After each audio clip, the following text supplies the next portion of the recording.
usual suspects. Eric Brown, peace and greetings, everyone. I'll be gone for tonight's Red Light Live. Got some birthday eve bowling to partake in tonight. Have a great session. I'll tune you tomorrow. Thank you, Eric. Appreciate you. We got, will Charlie Woods ever play on the PGA Tour? Stephen Vig. Good question. I'm not sure. You know, there's something about hunger. And I just don't know if he's had the life of being hungry. You know, take a look at the best in the world in any sport. They usually come from pretty humble beginnings. Not to say that that's his fault, but you know, to have your own private driving range and Tiger is your best as your coach your whole life. I'm not sure. It's going to be interesting to see, though. Welcome, Stephen. LJ Foster, I say no. And we have Eric back in town. Charlie has more business playing on tour one day than Bronny James does playing pro ball. That is correct. Stan, welcome, Stan. That looks like my derriere. Yes, it is, Stan. That's you up on the screen. We'll get to you first once we get through all these. Hello, all. What's up, Joe? Glad you could join us. Happy holidays. H Golf. Hey, I got you up tonight. I got your down the line, so we'll take a look at that tonight. And the one and only, the only man who has his own spot right there, the Doc spot. What's up, Doc? I'm still waiting. Come on, you got to make my Christmas gift. You've got to send me your video. So thanks for the intro, everybody. Let's get started. We got a pretty big house today, 6, maybe 7 of you. Not sure if we're going to do a show next week just because that's family time. But, you know, it depends on who sends me videos. If we get at least 3 or 4 videos, I'll do an emergency stream out. I'll shy on this down the line. It could just be a really good swing. But you want to check your path, face relationship at impact, see what degrees are separating that, and then work from there. But just from this down the line, I do see that setup can cause some issues now from face on. Let's take a look. Let's draw a hip sway line, and let's draw where the shoulders are tilting. We see a lot of tilt, and we see those hands are definitely aligned with the tilting. But now we have a forward press that we're going to have to deal with. So forward press is, you know, we see a lot of the tour pros do this. They can do it. They can get away with it because they can compensate the body. A lot of the tour pros, whatever angle you establish down here, you have to make up for it in your spine angle at impact. A lot of the tour pros do this. This is a good setup for almost a driver if you do want to get this forward press, because the driver you want to fall back naturally and increase that spine tilt. But what we're looking at the angle here, Stan, let's take a look here. So we're going to draw a rudimentary angle. What number is that? Man, I can't even see that. That's a bad number or a bad. Let's do this in yellow. Hopefully it'll stick out more. Okay, it says 16 degrees. So that little number there, 16 degrees. Can we zoom in? Let's zoom in. There we go. Okay, so 16 degrees. So you're going to have to make up 16 degrees if you want to maintain that forward press. And the only way to make up that 16 degrees really is to fall back 16 degrees. But that's going to be very hard with an iron. So falling back 16 degrees would make your spine angle be in this sort of position, whereas 16 would be way back here. That's 15. So your upper body would have to fall back to maintain that forward press. Now that's good for a driver, like I said, if you had the body style to do that. Most of the times, though, amateurs make up that forward press difference in the downswing by shifting ahead. So we see a miss of this. So we see your whole center of your chest will veer towards that red line to close that gap because you're just not physically capable of imparting that much spine tilt backwards. So as we come on down to the impact, you'll see your center of your chest will shift towards that yellow line right there. And we see it's catching up to that yellow line to try and give yourself a fighting chance, but you're also standing up. Now, if you take a look in the start of your swing, let's clear all these lines. Now that we know that forward press can create some issues. If you want a forward press, just do a little forward press. You know, try and bring these closer so it's more there. So your hands will be, you know, a little bit back. Your ball will be a little bit more forward. So and you can get a little forward press, but not so much where you're off your right shoulder. Maybe catch the middle and do it there. You'll probably strike it a lot better. But you can see on your way back, let's draw that right hip joint and see that first move on the way back. We're doing a good job staying back, but then all of a sudden we start tilting our hips a little too much. And once we get to this top position here, especially there, we see that hip tilt. Now remember where your hip tilts are, that's basically where your spine angle is going to be. So now we're swinging extremely down. And think about this, if you swing extremely down and you start pushing over to your left side to close that gap, you're going to be swinging so far down into the earth that you might have to stand up to alleviate that, which could explain your standing up. And also, you might start to develop a fall back as you get that weight transfer. So we see your hip tilts down as we drive into it. You straighten out your hip tilts, and now your upper body kind of falls back to maintain itself. So now we see this going on here. So we see a lot of like this in your swing. I think a lot of this does stem from your starting position. So I'm a huge believer that wherever you start your swing, based on your ability, based on your effort, based on your hand-eye coordination, you will make up the efforts in that 1 second golf swing. And top of the swing to impact is all momentum based. So whatever you give yourself at the top of the swing, you're going to have to try and strike that golf ball. In terms of your ball position's good, because if you take a look at where that ball position is in relation to your head, at least it's, somewhere near your head. So I think the ball position is great. I would just encourage you to get your hands more back and the shaft not so forward to allow that, because you can see you're also stacking on your left side. And it's one thing to stack and remain stacked. That's okay. But if you want to stack and remain stacked, you have to get your shoulder tilt level as you turn and keep your weight distribution. So for you, it's all going to stem to your setup. So let's face on, we're not need that forward press. Back it up a little bit. If you want to do a slight forward press, that's no problem.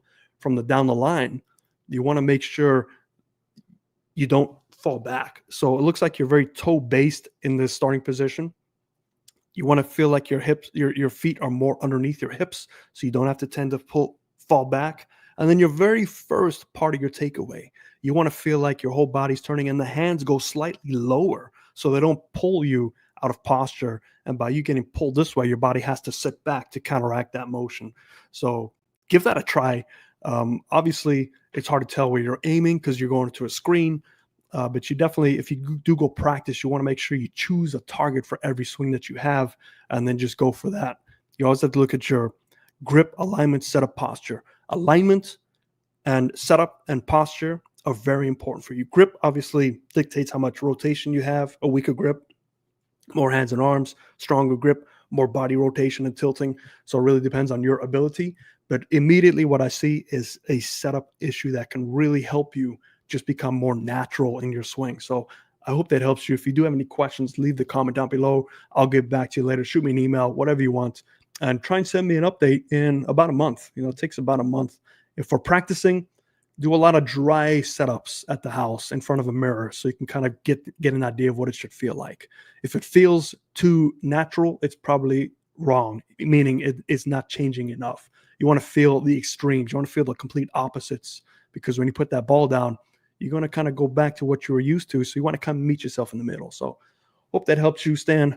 Appreciate you. And let's see who is next. Okay, this is from last week. We couldn't get the down the line because it was a password protection. So we're just going to take a look at the swing. I know you're on Attitude Golf. I know you're on. If you want to pop on at any time just to help me out, get the feelings. But we're just going to look at, how I feel your overall swing is. I know your story, pretty good golfer. Just trying to look to increase the striking ability. So from this angle, I definitely see some good changes from last time. We still see a little bit of posture loss. Okay, let's slow it down here and see. So let's draw our lines. Let's choose. Can we see Barney? Nah. You know what? Let's do Barney. It's Christmas. Let's just feel if Barney can figure it out. And they're nice and chunky.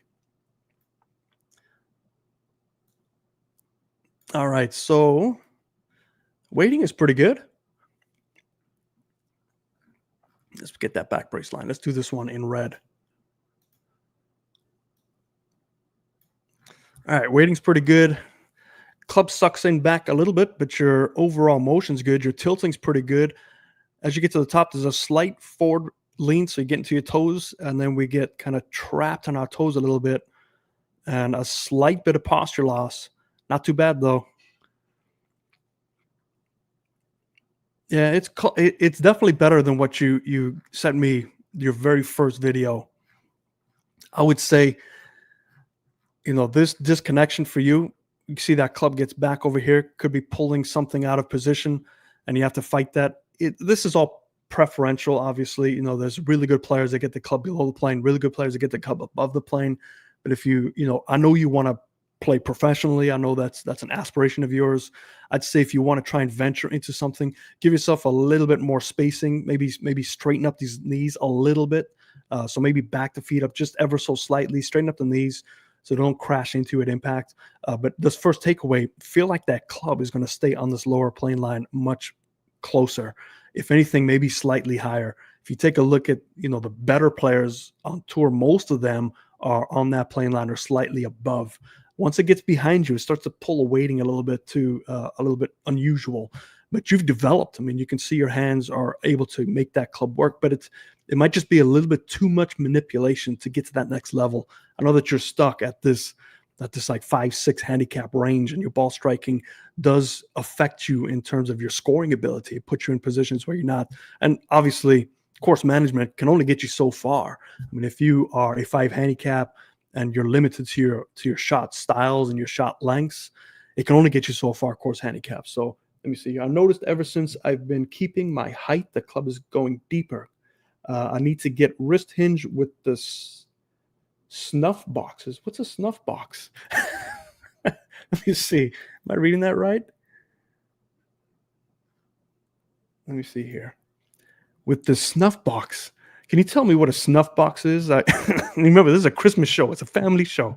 But it is definitely getting deeper. You can see at the top of your swing, at least you're getting behind your centerness, and that's the key. So as long as you can get behind your centerness, right there gets a little bit above center. So, and this could be that rerouting when that club pulls your hands slightly lower because it's taking you back lower, and then you pull up to compensate that. It could just be that slight little thing. The anatomical name of your wrist. Really? Snuff. I've never heard that. All right. So you can see you do a decent job from here.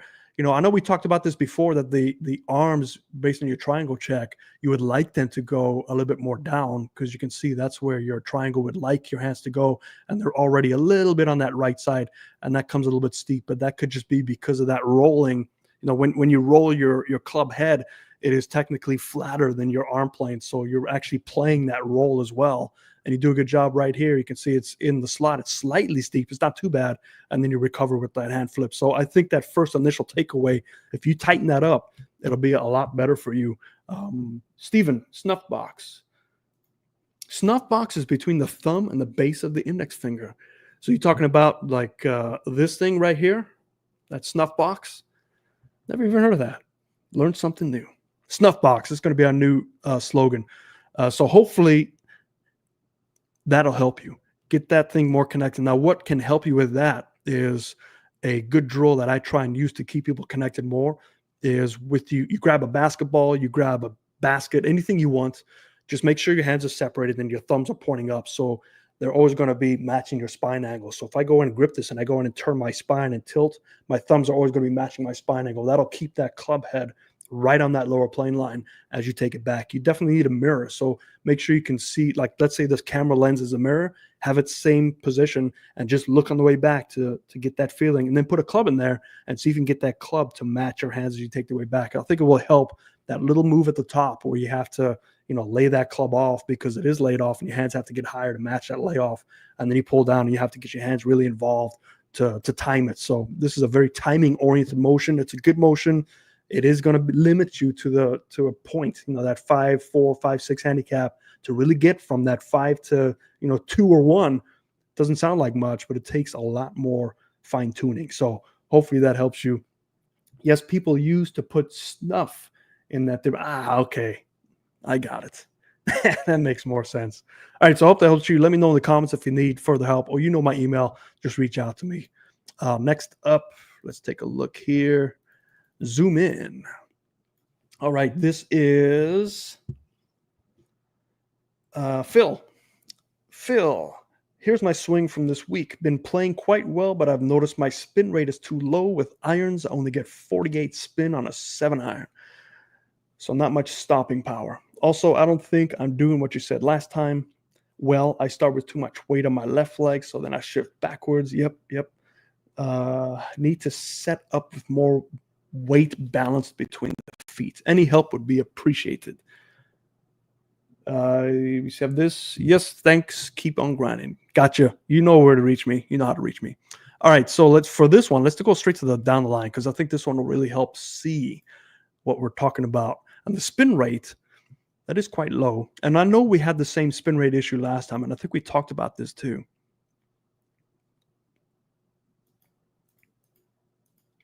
Yeah, I think you hit the nail right on the head when you're talking about the weight is on your left side, and then it shifts to the right side, and then it shifts back to the left side, and that shift could be disconnecting your hands from your centeredness.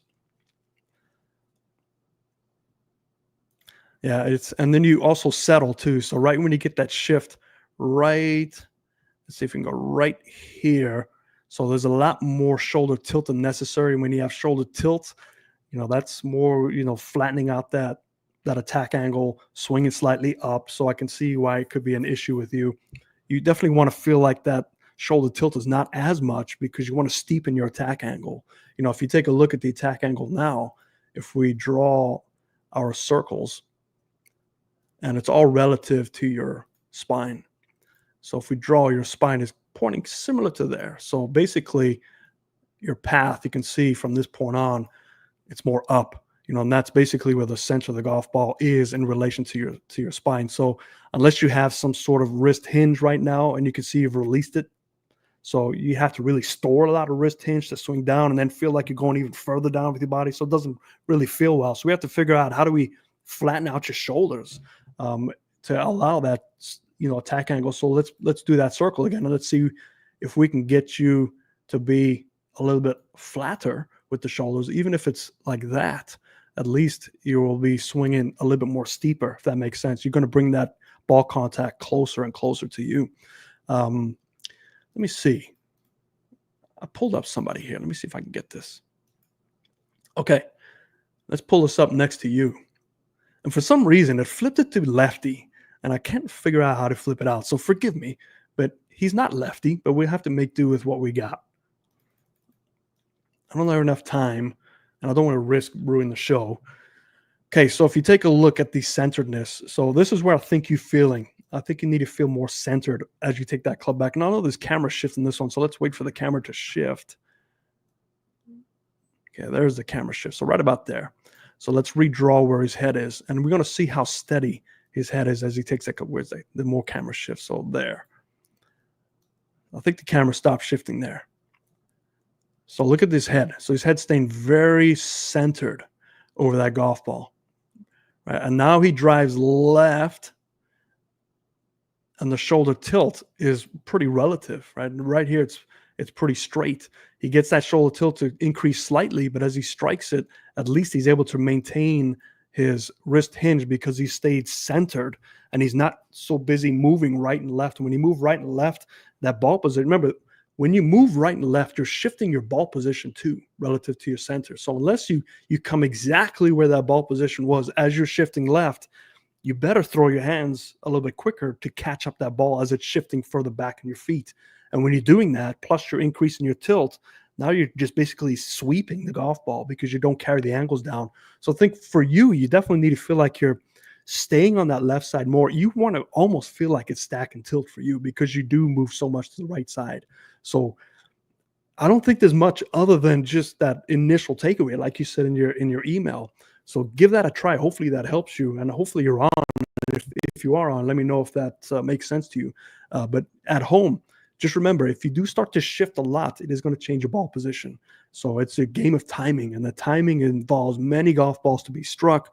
And when you're hitting many golf balls, that takes a lot of your time, and you become a very much a player that relies on timing, a la like Jim Furyk, a la Vijay Singh, a la Ben Hogan. Yes, I said Ben Hogan because it's very timing oriented what those three players do. So it depends on your lifestyle. If you can hit many golf balls a week and get away with it, and you have the timing to do that, no problem.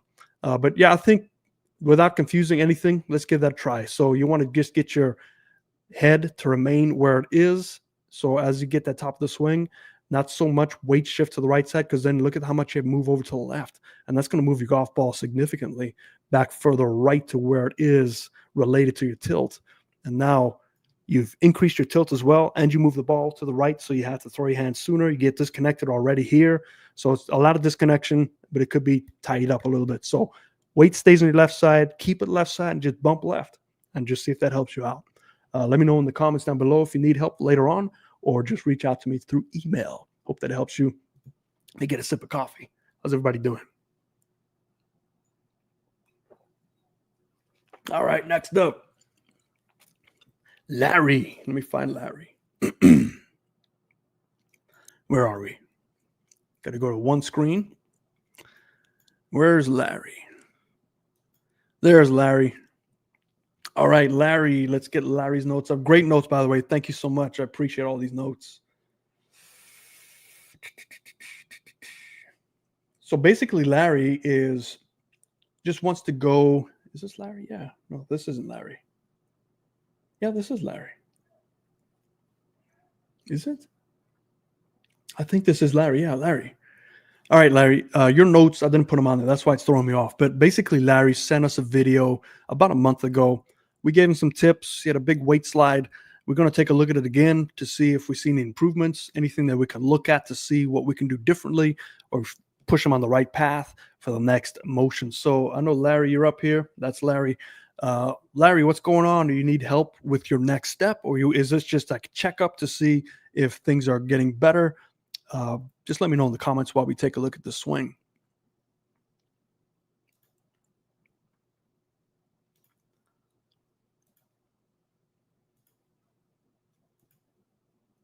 Larry, also, have you been doing any stretching? I just asked because it looks a little tight. There, I need to see if I'm staying centered better. Okay, no problem. We'll take a look at that. Well, you're definitely staying centered on the way back. So let's draw that centeredness line. Still that slight forward press. It's not too bad though. That's a controllable angle. So usually, let's see what you do, Larry. There's the amateur miss right down the middle. Let's see if your centeredness gets up there. Yeah, you see that centeredness still shifts there to close that gap. I hope my swing, let's see here. Impact is still inconsistent. I've been working out and stretching, but it's a bitch when you're 67. Yes. Hey man, I'm 47 and it's a bitch right now. So I can't imagine it's 67.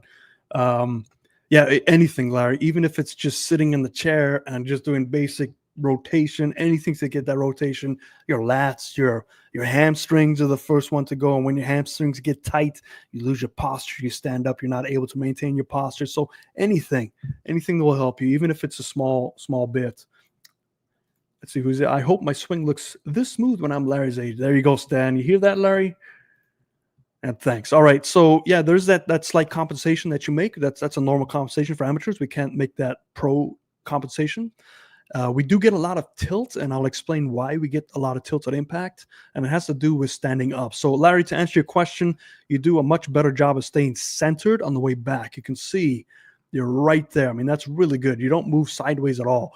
Now, that lateral shift that you've seen is not necessarily lateral shift. You just bump to get some weight distribution over because your head stays pretty relative to where it was. It just kind of stands up a little bit, and then you strike the golf ball. So I don't think that this is a lateral shift at all. I think it's much better.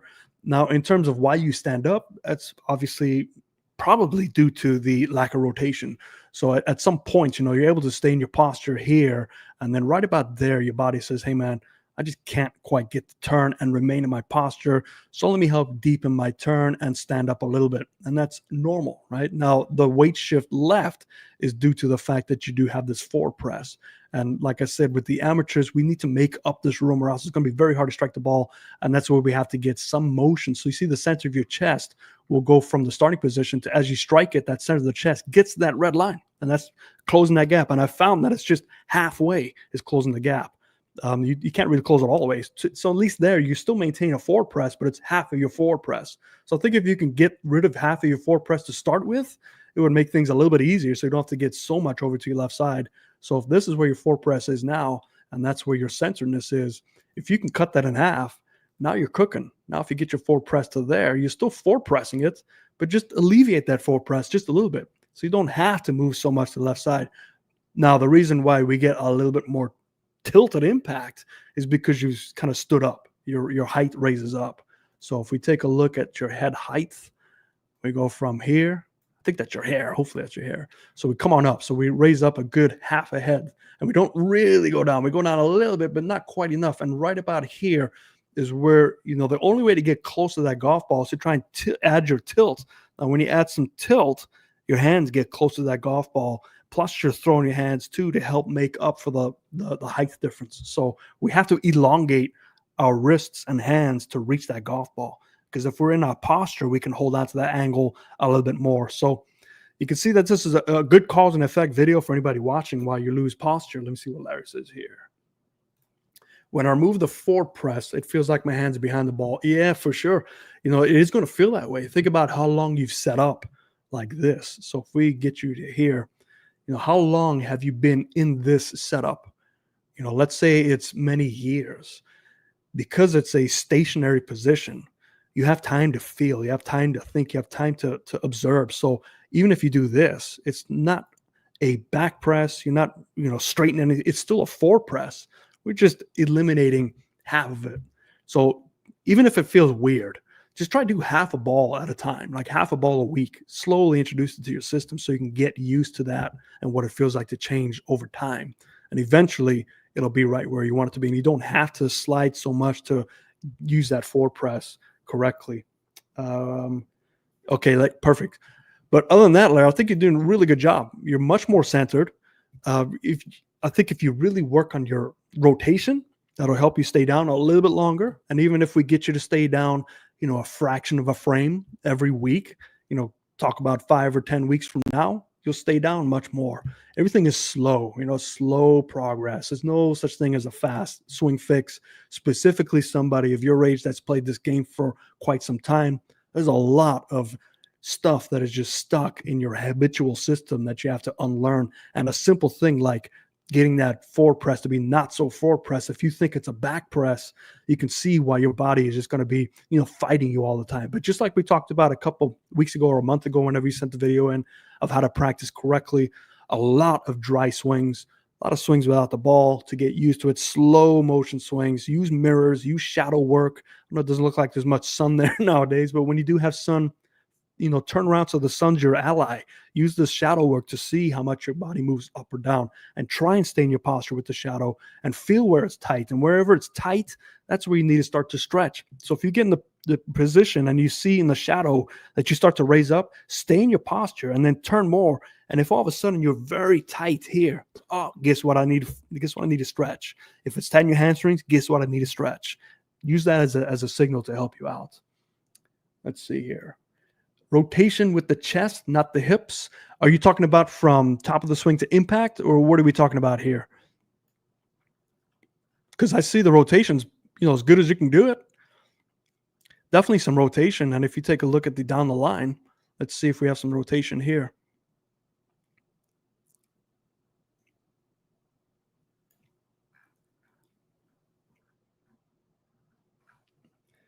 I need more. I wouldn't say so, Larry. I mean, just think about this: that you're having a tough time staying in your posture with the rotation you have on the backswing. So if you want to include more rotation, you're gonna have to stand more out of your posture to get that rotation. And now we're just accentuating the problem. So I think what your first move is the rotation increases by you getting more flexible. So when I said more rotation is in a dry swing, is just get in your starting position and go ahead and turn. And whenever your body feels like it's tight, turn more. And then listen to your body. Stay in your posture as best you can and turn more. And if you get very tight in your hamstrings, let's just say, that's a signal for your body saying, look, man, I can't get in this posture because my hamstrings are not flexible enough. Ding, ding. That's what I need to work on. I need to strengthen and flex, get my hamstrings more flexible. It could be the left lat. It could be the tricep. It could be whatever it is, whatever your body's saying, hey, this is just not flexible enough. That's what you need to stretch. And then that will help you turn more. Once you stretch it, you can remain in your posture. But don't go ahead and add any turn now because you just physically can't do it. You'll come out of your posture even more and accentuate the problem. Yeah, no problem, LG. So just misunderstood a little bit. Got it. Thank you. I appreciate it, Larry. Let me know how it goes. Send me another video in a month or so when you've stretched out. And even if it's twice a week, hey man, anything is better than nothing. So start with twice a week if you can, 3 times a week. And it's not a full stretch marathon. We're just talking about 3 to 4 minutes a night. So if you brush your teeth, just do a stretch after you brush your teeth before you go to bed. Hopefully that helps. I need to start listening to my own advice. All right, next up. All right, I think this is Jonathan. Jonathan, welcome to the channel. Jonathan wrote, just came across your channel last week. I'm loving your content. Thank you so much, Jonathan. I appreciate it.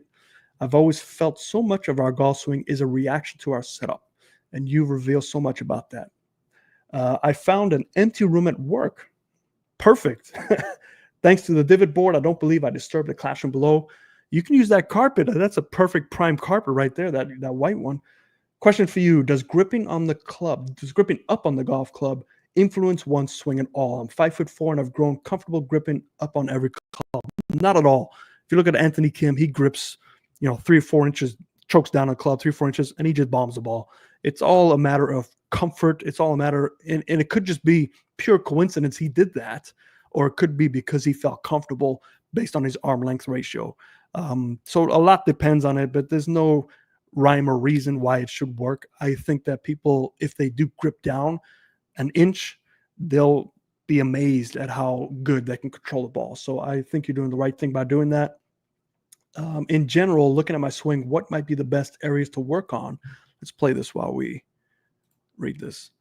What could be the best areas to work on to create a swing that doesn't miss hit? Pull and hook on half my approach shots and make for a dreadful long game. Okay, so usually when I see a path issue already. So when it's a path issue, the shorter clubs usually get pulled and the longer clubs usually start left and go right. And you'll probably notice the longer they get, the more right they become, and it becomes harder for you to control. So I notice that you do also have a strong grip, which you might think, okay, let me combat that. Let me get a strong grip to help close the club face, but that could also accentuate the problem because if you don't, if you release it too much, now you've closed the club face and you get a rope hook. So there's a lot of things at bay here. I'm an avid golfer with the following things to give you an idea about my game.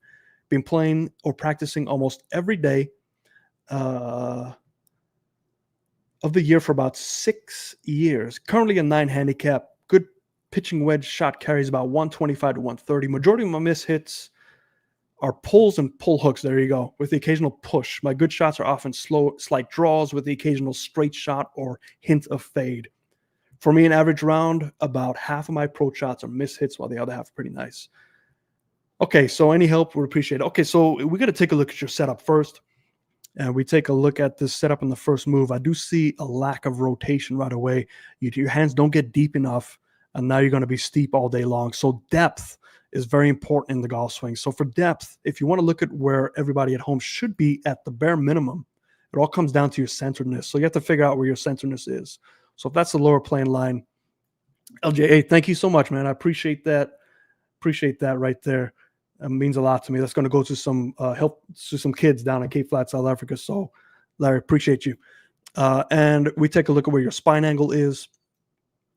And then we also take a look at where your center point is based on that. So arches of the heels I found is the best way. Now, it's not quite exactly arches of the heels. So we draw it in the middle of the 2 arches, and you look like you're pretty set up. You look like you're pretty steady. So the second thing to look at is if you're not steady, you will fight this back brace line. So we're going to draw this this red one, and we'll see, do you fight that back brace line? A little bit right at impact. So you start to come a little bit forward, but that just means because you're not deep enough. So your weighting is stuck out in front, and that's going to pull your weight to your toes as you come on through. So it's not quite deep enough. So the bare minimum for anybody at home watching this is your hands need to get to that centeredness check.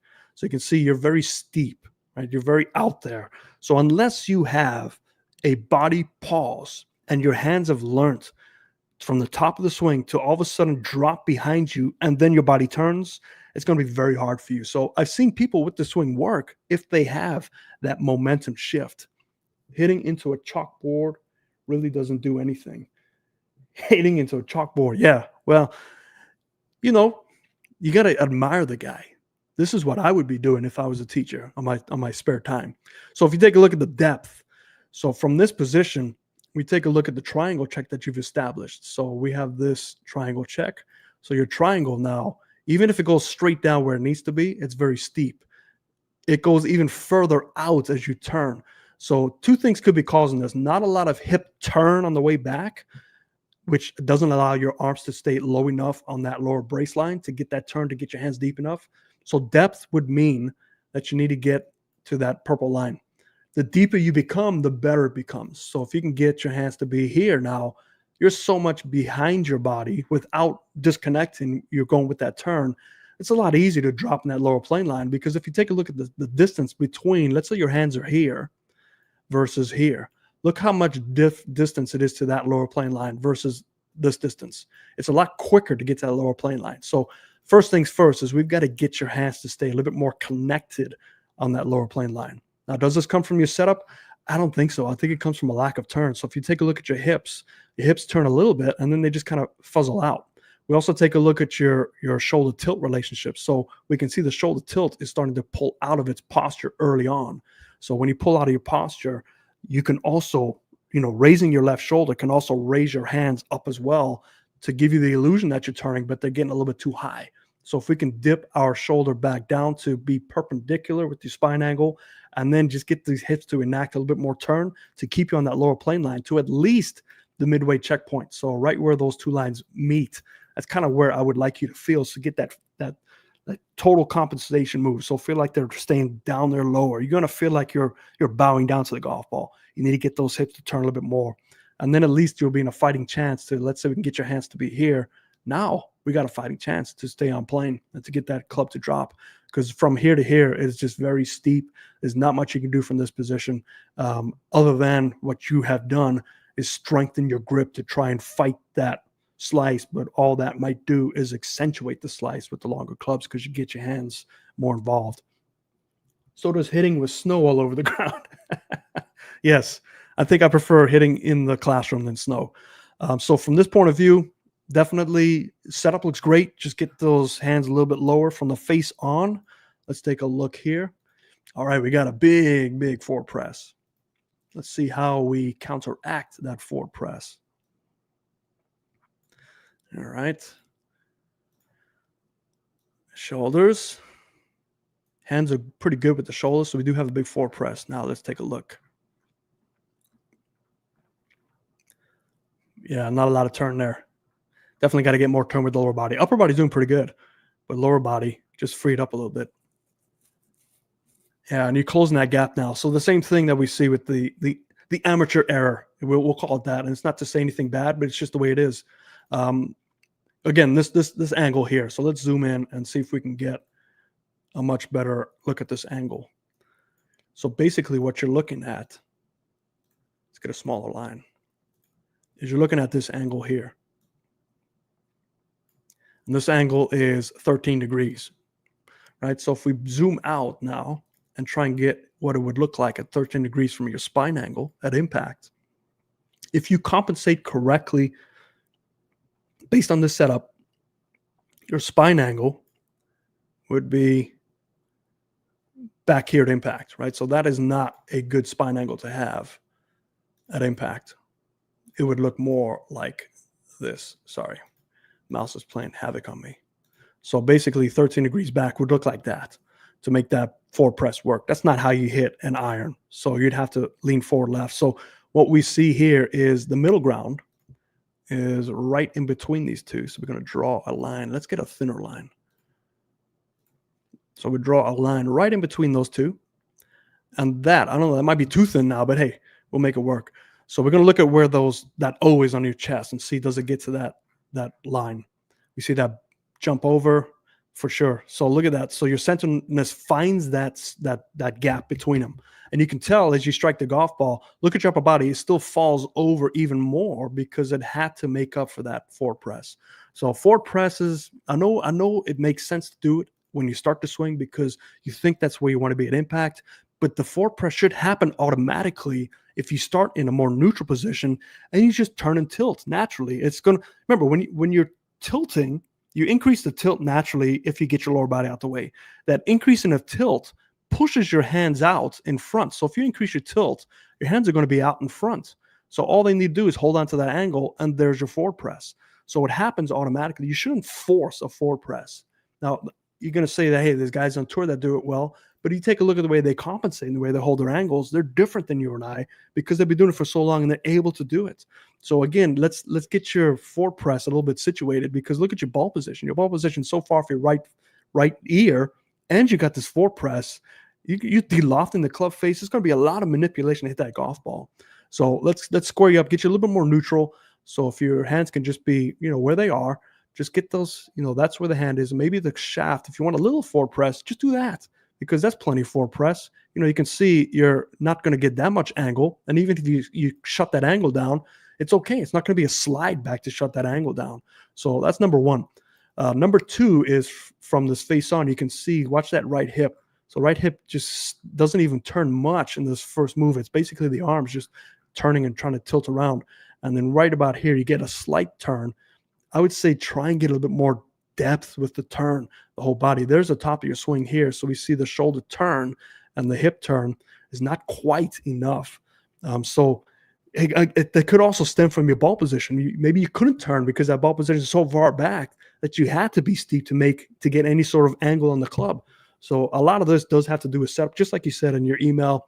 So let me know if that makes sense to you, if you need more clarifications. But I want you to just work on your setup for now. Get those things more neutral and get more turn, and see if you can get your hands to remain on that lower plane line longer so you can get that depth, because depth will help you. And the depth, again, is that line where your hands are at the top. It needs to be further back. But don't disconnect them from your chest. I mean, just get that turn to help you. The more turn you have, the more your hands are going to be deeper naturally. So you don't have to disconnect and get them back there. Give that a try for about 2 or 3 weeks. Send me an updated video. And also, if you can include this video, because what I do is as soon as I do this show, I delete all the videos because my emails just getting so packed that I have to delete them. So send me this video along with the new one, and we can take a look at some changes. Don't change the grip or anything right now. Don't confuse yourself. Just swing with whatever you have with the grip, but get your setup corrected and do more indoor practice like this. This is great. This is the best place to do it. I wish he had been my 5th grade teacher. You telling me, Steven? That's what I wish too. What's this one? And I was purposely trying not to forward press. Isn't that funny? Like, you think you're not forward pressing, but you can see, it's definitely way off that left shoulder. And in relation to your ball position, look how much forward press you have. So that's forward press, de-lofting. If you see people that de-loft the club, they have to either fall back to add loft on the club, or they have to get steeper to open that club face up. So there could be a lot of things going on here that's being caused by that ball position. So just give that a try. Don't get too confused with stuff. But hopefully that helps you. Let me know in the comments after you watch this video, or if you have any comments for me in my email. Thanks. Let me see here. Thanks a lot. I'll definitely work on this and send both the old and new one. Good job. Thanks for joining. Great to have you. And hopefully you'll be a regular out here, because even if you don't see your swing, it's always nice to watch, because you can learn about cause and effect. All right. Last one, we have Jonathan. All right, Jonathan, found your channel last week. Thank you very much. I love the opportunity to have you review my swing. Hopefully there's something you can see that would be of help to me and your viewers. I attached 2 swings, head on and down the line. 60 years old, carpal tunnel with arthritis on my hands, and now, despite wearing a medium-large glove, I have to use mid-size grips. Generally tight in the back, hips, hamstring, and shoulders, no real strength left. I hadn't played but a few rounds in the last 15 to 20 years, but I've started again, so welcome back, since my son took it up and quickly realized blades with X100s of them, yeah, they're not going to work. I tell you what, I probably have had 2 sets of clubs in the last 20 years, and they've both been muscle back blades, tip stiff, 2.5 inches, X100s. And man, I just put those on the shelf, and I went out to get some medium Callaway whippy shafts. What a lifesaver. I've gained 30 yards. I can get away with murder. It's so much better for me. So don't play clubs that are way too strong for you. Take my advice. Go get something that's a lot easier for you to work with. Anything whippier for us helps us. At my peak, I was fairly solid too, and broke par in competition once. Okay. Flying my 6-iron, which I'm using in the video, about 145, but I get jumpers. I got 155. A hot face mess with new technology. My ball flight is low, and I have 0 chance of holding the green. So Let's take a look at why that is. Low spin, low launch, hooks and pulls. Okay, let's take a look. Thanks for that. This is great notes. So if you do send me videos, the more notes we have, the better. Let's take a look at this. Okay, yeah, see why it's hard for you to get. Too bad I missed most of this. Hey, I told, don't worry, it's on. As soon as we're done with this, it goes straight to the videos under live. So you can always check out whatever you miss. And it's backlog for whenever we started this. All right, yeah, for sure. I see why there's some spin issues. And again, this is going to come down to your body. You know, a lot of this might be because you do suffer with some body issues. But I'm going to tell you what I see, and then it's going to be obviously up to you to decide if you can do this with your body positioning and the way your body is at the current moment. Okay. So this view will really help out too. Okay, so we got a little forward press as well, although the ball position isn't too bad. So the ball position's almost driver-esque, right? That's almost there. We have that shoulder tilting. Hands are connected to the shoulder tilt very nicely. So we do have a slight forward press. So it's not bad. The thing that saved it was the ball position. So you move the ball position up to kind of close that forward press down. Now, if that ball position was more in the center, we would see that we'd have a bigger problem with that forward press being way out in front. So by changing that ball position to adhere to the forward press, you've kind of made it a little bit challenging for you to swing down on it, because already you're promoting a flatter angle of attack here and almost swinging up on it. And we see as we take that club back, you move even further back, right? So now that ball position, look how far off of your body it is. You know, ideally in this backswing, it shouldn't really be any further outside of your neck, because that's where you want to be able to strike down on it. And when you come on through, you try and get your weight back over, and let's see if you do it in time. So you don't quite get it over enough. So look at your head is behind the ball, and you get the shoulder tilt. We don't have to redraw, that's still there. So your hands are now, they're almost flattening out too soon, and you're not going to be able to swing down on it. So much like that first gentleman we saw, there's just a shoulder tilting issue based on your ball position. I don't think this is going to be a hard one to fix, quite honestly. You know, if we just get, move your whole body over this way, right? So that's a horrible arrow, but move your whole body that way. So if we can redraw yourself, so let's draw your legs. And this is stick figure, so keep that in mind. There's that leg, that's this leg. So there's your stick figure, right? So if we draw, there's shoulders. That's horrible, but I hope you get the idea. It's like Minecraft here. All right. Then if you get your hands still in the same position, it won't be much forward press relative to your tilt. Right? So just be just out in front. So you still get the forward press, but basically what you'll be doing is you'll be moving that ball more behind you so you can actually swing down on it. And you don't necessarily need to get the weight distribution to the right side. Now, it could be an issue with your body mechanics. Maybe something in your body is not able to stay more centered. But somebody that was a 2, I still think that even with a body that's kind of destroyed over time, I notice my body is much more destroyed than it was 20 years ago. And I'm still able to hit the ball decent just because I've had decent mechanics. Basic mechanics, my grip alignment, set of posture. I always pay attention to those. I just let my swing evolve. So I think if you pay attention basically to your setup and get that ball position more centered, and even if you do move slightly back, it's not going to be as detrimental. And as you strike that golf ball, you want to figure out how can you best get your upper body to stay more down. So if we take a look at your down the line, you got 2 and 1, which is great. So let's see if we do any posture losses. Key thing is, do we lose our spine angle? So yeah, it moves a little bit there. It's not bad. It comes up slightly, but it's not bad.